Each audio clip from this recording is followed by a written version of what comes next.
عوز السلام تنا تقبلنا زي تيب channel تعذبتنا خميت صنحنا زوان زدلنا يوم زيناتات حزلكم قريبا لكم من كتالكم بخبر عدم ان فنو معلتاو زيناتات من تخبط حكم لايك شير سبسكرايب مقبار يترسعوا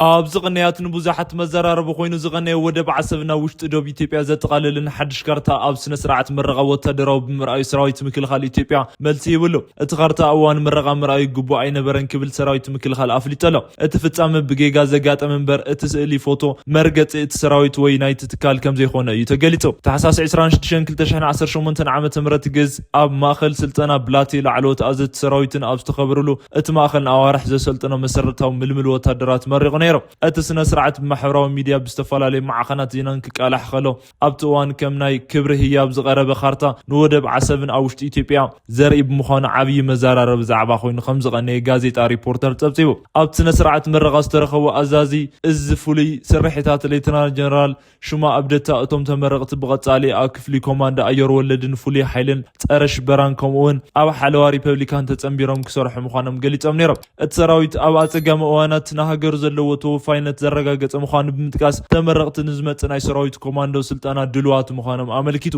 ብዛዕባ እቲ ኣብቲ ምድላው ዝተራእየን መዘራረብ ዝኾነ ናይ ዓሰብ ካርታ ዝተተሓዘ ሓላፊ ክፍሊ ሚድያታት ኮሙኒኬሽን ሰራዊት ሜጀር ጀነራል እንዳልካቸው ወልደ ኺዳን ንጋዜጠኛ ሪፖርተር ኣብ ዝሃብዎ ቃል እቲ ዝተዘርግሐ ምስሊ ንመንግስቲ ወይ ንትካል ምክልኻል ዝውክል ኣይኮነን ኢሎም ኢትዮጵያ ብወገን ዓሰብ ይኹን ብኻሊእ ኣንፈት ናይ ባሕሪ ኣፍ ደገ ናይ ምርካብ ሕቶ እኳ እንተሃለወ ነቲ ጉዳይ ግና ብኸምዚ ዝበለ መንገዲ ናብ ካርታ ሙሳድ ኣግባብነት ኣይነበሮን ክብሉ ገሊፆም ሜጀር ጀነራል እንዳልካቸው ወስቲኾም ከም ዝገለጽዎ ገሊኦም ሰባት ብርእሶም ተበግሶ ወሲዶም ክገብርዎ ይኽእሉ እዮም ብምባል እቲ ተግባር ትካላዊ ውሳነ ዘይኾነስ ብውልቀ ሰባት ዝተገበረ ምዃኑ ሓቢሮም እቲ ምስሊ ብሚድያ ክረአ ከም ዘይነበሮ ብምግላጽ እቲ ጌጋ ከም ዝተኣረመን እቲ ምስሊ ካብ ማሕበራዊ ገጻት እቲ ሰራዊት ከም ዝተለዓለን ኣፍሊጦም ምንም እኳ ኢትዮጵያ ናይ ባሕሪ ኣፍ ደገ ናይ ምርካብ ድሌት ብሃገር ደረጃ ዝለዓል ሕቶ እንትኾነ ኣብዚ እዋን ግና ከምዚ ዝበለ ካርታ ምቕያሩ ትክክል ከም ዘይኾነ ሰራዊት ምክልኻል ኣረጋጊጸሎ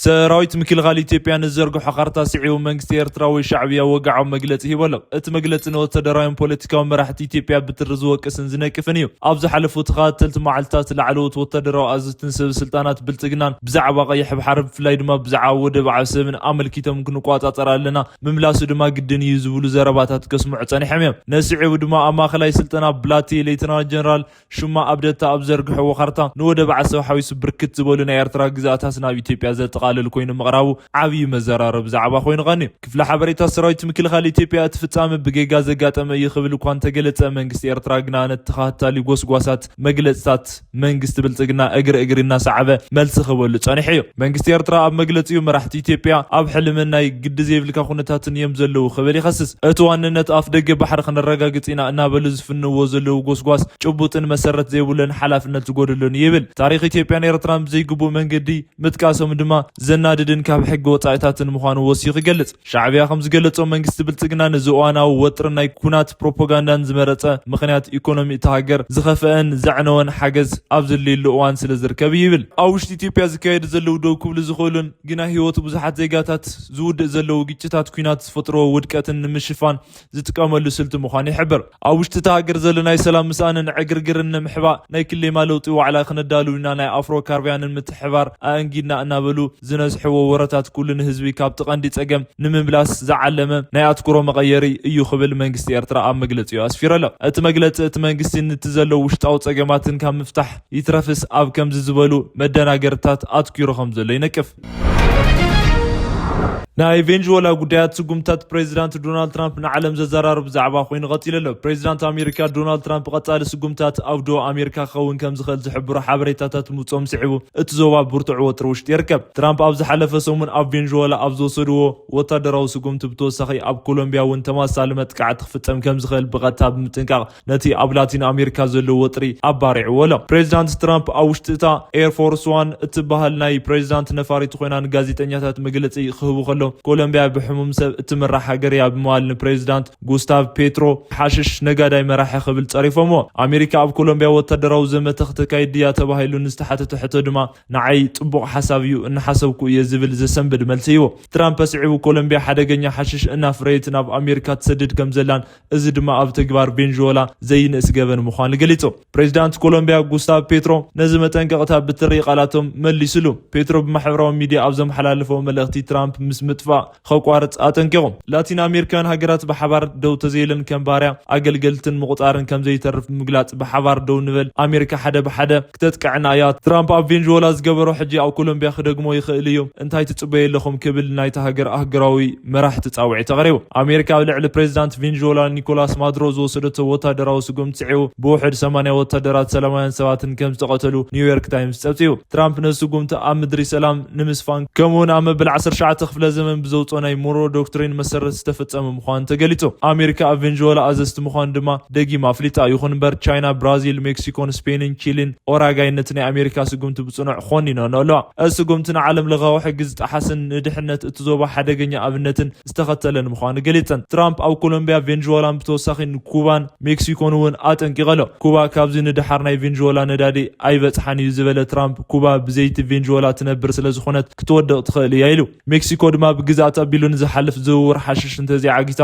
ወታደራዊ ጣልቃ ከኣቱ ምዃኑ ኣፍሊጦ ብዝተተሓዘ ዜና ከም እስራኤል ዝመሰለ ሃገራት ኣፍልጦ ዝሃባ ሶማሊላንድ ነቲ ኣሜሪካ ኣብ ቬንዙዌላ ዝወሰደቶ ስጉምቲ ደጊፋቶ ተራያ ሶማሊላንድ ነቲ ስጉምቲ ኣብ ደቡብ ኣሜሪካ ዲሞክራሲያዊ ምምሕዳር ልዕልና ሕግን ንምምላስን ዝገበሮ ጻዕሪ ክትብል ሞጊሳቶ በቲ ካልእ ወገን ሩስያ ነቲ ናይ ኣሜሪካ ስጉምቲ ናይ ሽፍተኝነት ተግባር ወይ ኢንተርናሽናል ባንዲትሪ ኢላቶ ናይ ሩስያ ኣምባሳደር ኣብ ሕቡራት መንግስታት ቫዝሊ ኔብዜን ኣሜሪካ ንፕሬዚዳንት ማዱሮ ብሓይሊ ጠሊፋ ብምውሳድ ዓለም ናብ ቅልውላው ዝመለሰት ተግባር ምዃና ጠንቂቖ ብሓሙሽተ ሃገራት ዝምራሕ ኢትዮጵያ እውን ኣባላት ዝኾነነት ብሪስክ ነቲ ዝተፈጸመ ብጥብቂ ምውጋዛ ማዱሮ ብህፁፅ ክፈትሑ ሓይተሎ ኤውሮፓ ሕብረት ብወገኑ ዝተዳለወን ጥንቁቕ መልሲ ሂቡ ሓለፍቲ ወፃኢ ጉዳያትን እቲ ሕብረት ካያ ካላስ ጥንቃቐ ክገብርን ቻርተር ሕቡራት መንግስታትን ክኽበርን ሓይተን ካብ ሃንጋሪ ወፃኢ ኩለን ኣባላት ሃገራት እቲ ሕብረት ዝፈራረማሉ መግለፂ ነቲ ናይ ኣሜሪካ ስጉምቲ ብግልፂ ተዘይደገፎ እኳ መብዛሕተን ሃገራት ኤውሮፓ ማዱሮ ካብ ስልጣን ክለዓል እኳ እንተደልያ ኣሜሪካ ብቐጥታ ኣትያ ፕሬዚዳንት ኣሲራ ሙሳዳ ግና ንቐጻሊ ዘስግእ ኣካይዳ ምዃኑ ይገልጽ ኣለዋ ፕሬዚዳንት ዶናልድ ትራምፕ ግና ስጉምቲ ብቐጥታ ናብ ኮሎምቢያ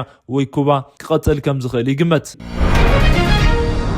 ቀዳማይ ሚኒስትር አብይ አሕመድ ኣብ ክልል ኣምሓራ ዘሎ ምንቅስቓስ ናይ ፖለቲካ ኮርኮር ብምባል ኢትዮጵያ ሓንቲ ስጉምቲ ንቕድሚት ንኸይትስጉም ዕንቅፋት ክኾኑ ከም ዝኽእሉ ገሊጹ ቀዳማይ ሚኒስትር ንኣቶ ጌታቸው ረዳ እውን መልሲ ሂቦም ኣለዉ ንኣቶ ጌታቸው ረዳ ቅድሚ ሕጂ ቆልዓ እዩ ነይሩ ዝበልዎ ኣብይ ሕጂ ግና ከምዚ ዓብዪ ክዛረቡ ተሰሚዖም እዮም ትካላት ክፈርሱ ፖለቲከኛታት ክእሰሩን ክስደድን ብምግባር ኣብ ኢትዮጵያ ውሽጢ ሓቀኛ ፖለቲካ ዘተ ንኸይካየድ ዕድላት ዓፅዮምን እዮም ዝበሃሉ ቀዳማይ ሚኒስትር ኣብይ ናብ ስልጣን ካብ ዝመፁ ግዜ ጀሚሮም መንግስቶም ዝቃወሙ ሰላማዊ ሰልፊ ኣብ ኣዲስ ኣበባ የካይዱ ክከላኸሉ ጸኒሖም እዮም ሰላማዊ ሰልፊ ንምግባር ኩናት ንምቋዋምን ዘተ ንኽካየድ ንምሕታት ዝዳለዉ ሰባት ገና ሰልፊ ከይወፁ ወርሒ ቀዲሞም ሰልፊ ክገብሩ ነይሮም ብዝብል ንኣዋርሒ ክእሰሩ ምጽንሖምን ዝፍለጥ እዩ ንሰላማዊ ዘተ ዝኾነ መንገድታት ብምዕፃው ናይ መራኸቢ ብዙሃን ዓፅዮም ጋዜጠኛታት ኣሲሮም ኣገዲዶም እዮም ትካላቶም ደገፎምን ካብ ሃገር ንኸይወፁ ዝወፁ ድማ ንኸይምለሱ ብምእጋድ ኣብ ኢትዮጵያ ዝነበረ ሲቪላዊ ፖለቲካ ናብ ኣፅዋርን ጠመንጃን ከም ዝቐየሮ ገይሮም እዮም ዝብል እምነት ዘለዎም ወገናት ብዙሓት እዮም በዚ መሰረት ወገኖም ዝተቐተሎም ዝተኣሰሩሎም ኣሓቶም ዝተደፈራሎም ህዝቦም ንኽጠፍእን ዝተወሰኑሎም መንእሰያት ነቲ ኣገዛዝ ኣብ ብረታዊ ቃልሲ ገይሮም ንምምካት ተገዲዶም እዮም ስድራ ቤቶምን ስርሖምን ናብረኦምን ገዲፎም ነቲ ብድሮንን ታንክን ዝተዓፀቐ ናይ ብልፅግና መንግስቲ ንምቅላስ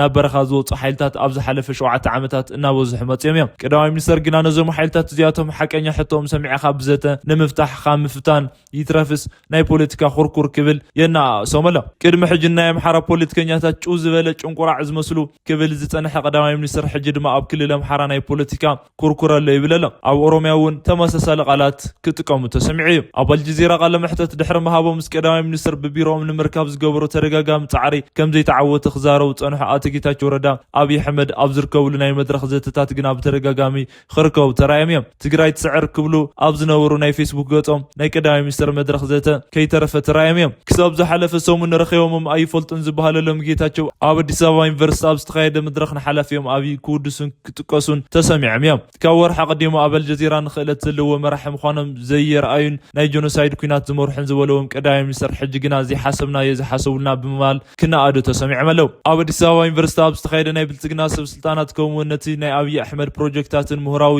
መምኽኔታታትን ንምሃብ ዝፀዓሩ ከምኒ ፕሮፌሰር ባህሩ ዘውዴ ዝኣመሰሉ ምሁራት ኣብ ዝተረኸብሉ መድረኽ ቀዳማይ ሚኒስትር ኣብይ ኣሕመድ ኣብ ጌታቸው ረዳ ዝቐረበሉ ውዳሰ እናተቐበለ ንተቃወምቲ ግና ምዝላፍ ናይ ግደፈን ጌታቸው ረዳ ብሽም ከይጠቀሰ ንሳቶም ቆልዑ ነይሮም ሽዑ ዝሰርሕዎ ዝነበሩ ስራሕ ዘይጭበጥ እዩ ይብል ነይሮም ሕጂ ግና ነቲ ነገር ምባል ኣይከኣልን ብምባል ካብ ምስኡ ምስላፍ ዕቤት ንዕኡ ምቋም ድማ ቁልዕነትን ህፃንነትን ገይረ ቀሪቡ ኣሎ ክቡራት ተኸታተልናሎም ዘደለናይ ማርእስተ ጉዳያት ኣብዛዚምና ለና ላይክ ሼር ኮመንት ምግባርን ቻናልና ዘለኩም ደገፍ ብምግላጽ ከም ዘይትርስዑና በልና ብኻልኦት ተመሳሳሊ ሓበሬታ ክሳብ ንራኸብ ሰላም